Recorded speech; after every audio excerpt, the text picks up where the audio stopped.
Bom dia ou boa tarde, pessoal, né? Hoje eu vou utilizar nesses vídeos tanto com as turmas da manhã e as turmas a turma da tarde, o oitavo E. Também vai ter aqueles alunos que fazem outros horários, então aí até boa noite também. Bom, aqui é o professor Everton, né? Que fala com vocês.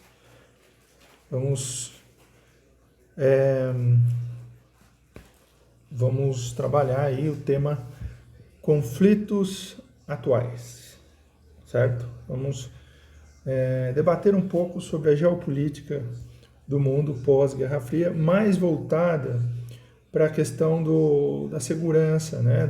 De como ficou a organização geopolítica e militar do mundo depois do fim da União Soviética e daquela rivalidade, né? De Estados Unidos e União Soviética, capitalismo versus socialismo, aquela rivalidade ideológica que deixa de existir. A ameaça da Terceira Guerra Mundial, uma Terceira Guerra Mundial que seria uma guerra nuclear, né, ameaçando inclusive a existência da humanidade no planeta, deixa de existir com o fim da União Soviética. Mas os conflitos não param, pessoal. Os conflitos continuam, de outras características, né? Enquanto que durante a Guerra Fria tivemos conflitos relacionados a essa disputa ideológica, capitalismo versus socialismo, no Afeganistão, em Cuba, tivemos conflitos na Nicarágua, tivemos conflitos vários na África, como Angola e Moçambique, conflitos no Vietnã, na guerra que os Estados Unidos perdeu. Todos esses conflitos durante a Guerra Fria, esse período que foi de 1945 a 1991, eram conflitos relacionados ao contexto da disputa capitalismo versus socialismo, Estados Unidos versus União Soviética.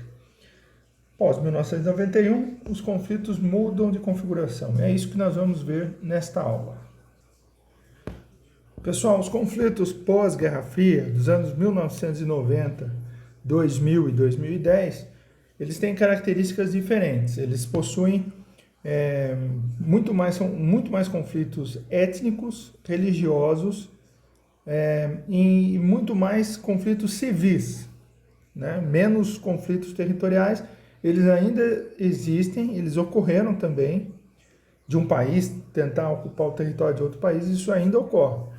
Mas a maior parte dos conflitos foram internos, por disputa de poder, principalmente na África, envolvendo grupos de etnias diferentes ou religiões diferentes, ou as duas coisas ao mesmo tempo, etnias e religiões diferentes. A África foi a região com maior quantidade de conflitos e também os mais violentos, com maior número de mortes.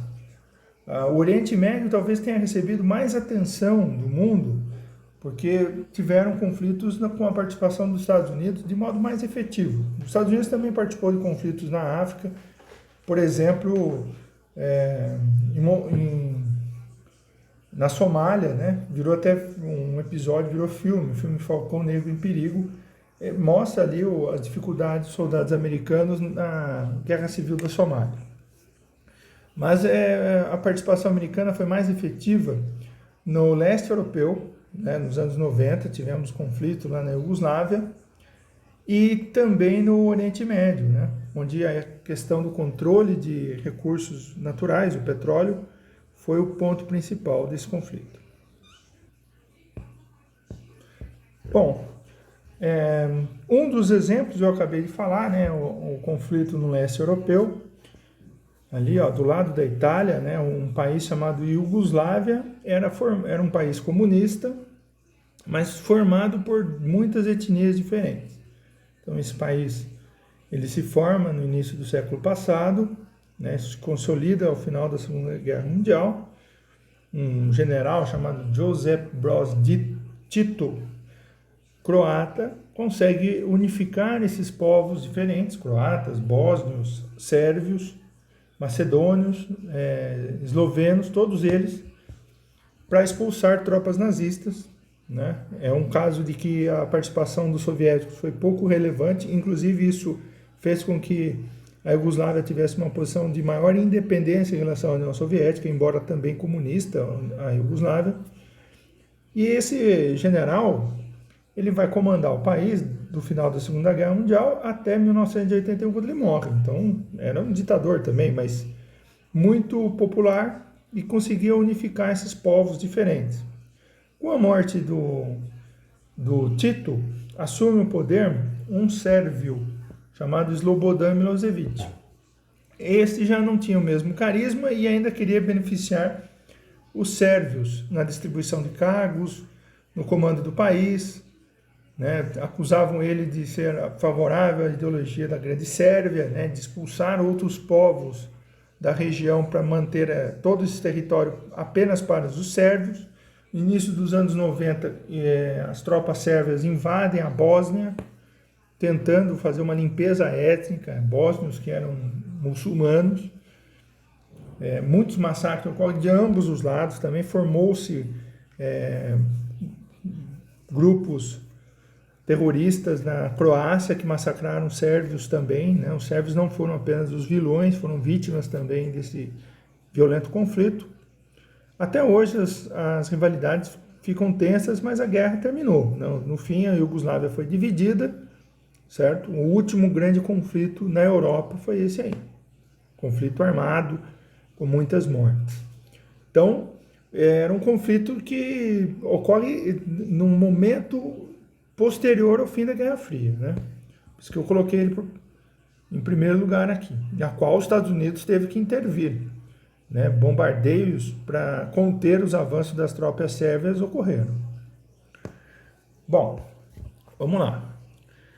Eu vou ler aqui principalmente essas partes que eu destaquei, viu? Vou ler tudo. Devido a uma combinação de fatores sociais, econômicos, militares, territoriais, religiosos, os países interferem no cenário mundial. Os países de economia mais forte, cuja população representa um grande mercado consumidor, com um exército mais bem equipado e treinado, e com abundância de recursos energéticos, tendem a ter maior influência em decisões que afetam outros países, sobretudo os que têm menos poder político e econômico. Então, o que seria a geopolítica, né? Geopolítica pode ser entendida de duas formas. Um campo da geografia que estuda as relações de poder entre os países, né? É o que nós estamos fazendo aqui, estudar o equilíbrio de poder entre os países. Não é igual. Tem países muito mais fortes. Como que um país é mais forte que o outro? Certo?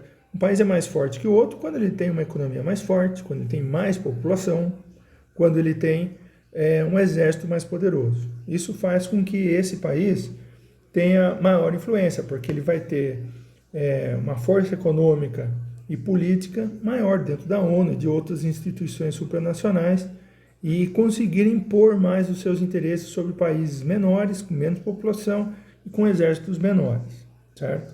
É uma relação muito simples, né? Igual na merenda da escola. O menino mais alto, mais forte, sempre acaba amedrontando os meninos mais pequenininhos. É óbvio que nós não devemos fazer isso, né? Mas entre os países é assim também, né? O grande, o mais poderoso, o mais rico, é o que acaba tendo maior influência. E no caso a gente pode destacar os Estados Unidos como a grande potência geopolítica do mundo. Por quê? Além de ser um país grande, um dos maiores do mundo, né? Os Estados Unidos é o terceiro maior país do mundo, ou quarto, depende do critério que você usa. Os Estados Unidos têm uma grande população, é a terceira maior do planeta. Os Estados Unidos tem um exército que é um dos maiores em número de efetivos, é o de maior tecnologia. Por exemplo, vocês estão vendo aí, os porta-aviões, os Estados Unidos tem centenas, o Brasil tem 3, enquanto que os Estados Unidos tem centenas. E são navios com capacidade de aviões decolarem e pousarem sobre esse navio. Então isso faz com que os Estados Unidos consiga levar uma guerra para qualquer lugar do planeta. Onde está o porta-avião, tem lá, cabe aí 50, 60 aviões dentro de um porta-aviões. E esses navios ainda conseguem carregar grande quantidade de equipamentos militares, bombas, mísseis, para justamente isso, carregar os aviões, combustíveis, certo? Tem satélites, são alguns outros navios com grande capacidade de levar soldados. Existem submarinos, inclusive submarino nuclear, com capacidade de lançar bombas nucleares através do submarino.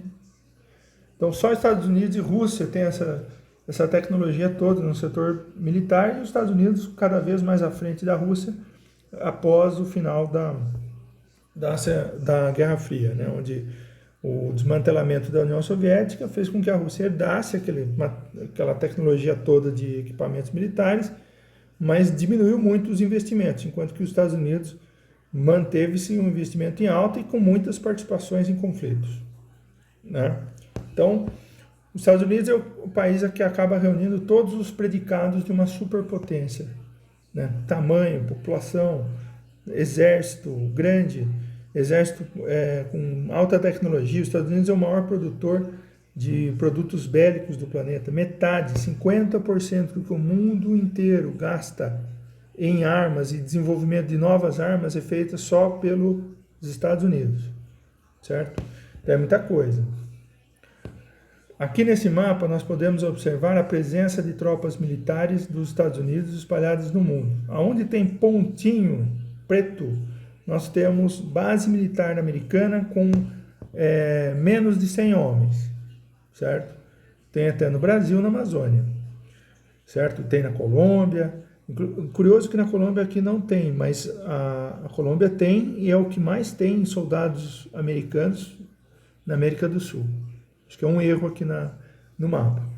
Mas, ó, participação de soldados americanos em conflitos no Haiti, certo?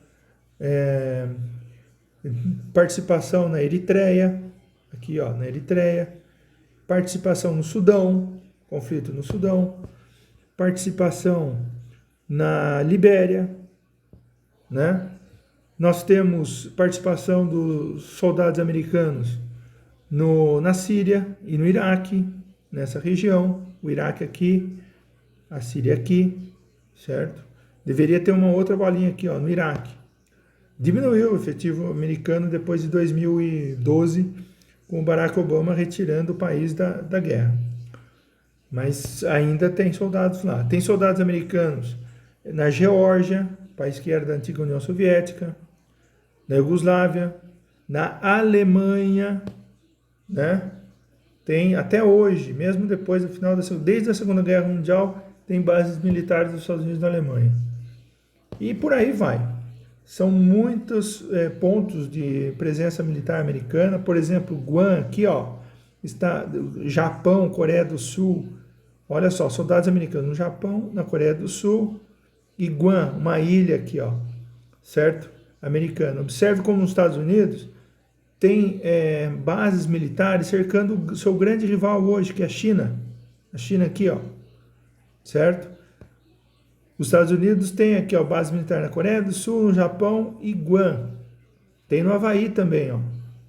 Então, o controle do Oceano Pacífico, ele é muito americano. Dessas ilhas aqui, ó, tem, por exemplo, Samoa Americana.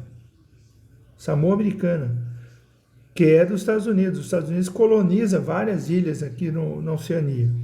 Então, os Estados Unidos ele tem um controle sobre movimentação militar em todo o Oceano Pacífico. Oceano Atlântico Norte também, todo o Atlântico Norte é dominado por submarinos americanos. Então, é um país muito poderoso que espalha suas tropas militares no mundo todo, certo?